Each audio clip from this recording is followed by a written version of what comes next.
Hi friends, இன்றைக்கி non veg சாப்பிடாதவங்களுக்கு ஒரு veg fish fry எப்படி செய்யுதுன்னு பார்க்கலாம். சட்டி கருணக்கிழங்கை வச்சு தான் நம்ம செய்ய போகிறோம். வாங்க பார்க்கலாம். கருணக்கிழங்கை தோலெல்லாம் எடுத்துடலாம்.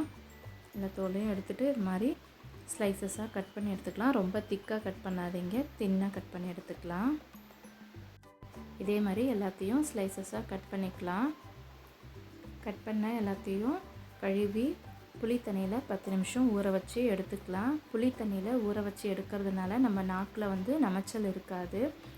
நமைக்குன்றதுனாலே நம்ம பெரும்பாலும் கருணக்கிழங்கு சாப்பிடாமலே அவாய்ட் பண்ணிவிடுவோம். நீங்கள் இது மாதிரி ட்ரை பண்ணி பாருங்கள், நமைச்சல் இருக்காது.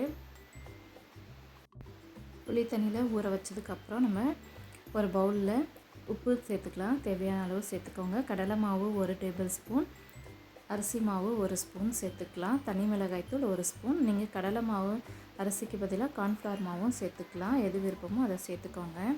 எல்லாத்தையும் நல்லா கலந்து விட்டுட்டு நம்ம ஸ்லைஸ் பண்ணி வச்சுருக்க கருணக்கிழங்கு அதோட சேர்த்து நல்லா பிசைஞ்சு வச்சுக்கலாம். ஒரு 20 நிமிஷம் அப்படியே ஊறட்டும்.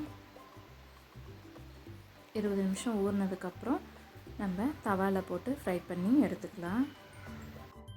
கருணக்கிழங்குல ஏராளமான நன்மைகள் இருக்குது.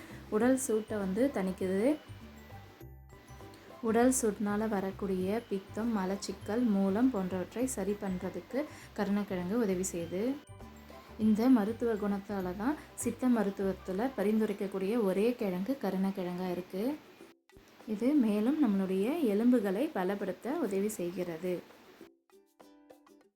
கருணக்கிழங்கு நல்லா ஊறிடுச்சு. இப்போ நம்ம பொரித்து எடுத்துக்கலாம். கல் வச்சுக்குவோம். 1 ஸ்பூன் அளவுக்கு எண்ணெய் சேர்த்துக்கலாம். இது மாதிரி ஒன்றா எல்லாத்தையும் நம்ம போட்டுக்கலாம். போட்டு ஒரு மூடி போட்டு நம்ம திருப்பி போட்டு 2 பக்கமும் திருப்பி போட்டு கிறிஸ்பியாக வர வரைக்கும் நம்ம பொரித்து எடுத்துக்கலாம். இப்போது ஒரு பக்கம் நல்லா ப்ரௌன் ஆகிடுச்சு. திருப்பி போட்டுக்கலாம். எல்லாத்தையும் இதே மாதிரி திருப்பி போட்டுக்கோங்க. இப்போ மூடி போட்டு கொஞ்ச நேரம் அப்படியே வேக வச்சுக்கலாம்.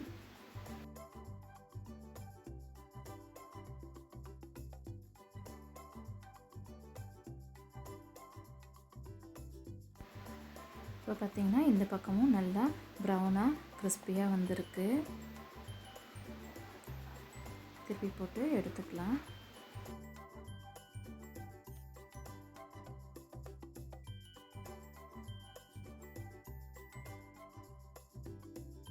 இதே மாதிரி மீதி இருக்கிறது எல்லாத்தையும் பொரித்து எடுத்துக்கலாம்.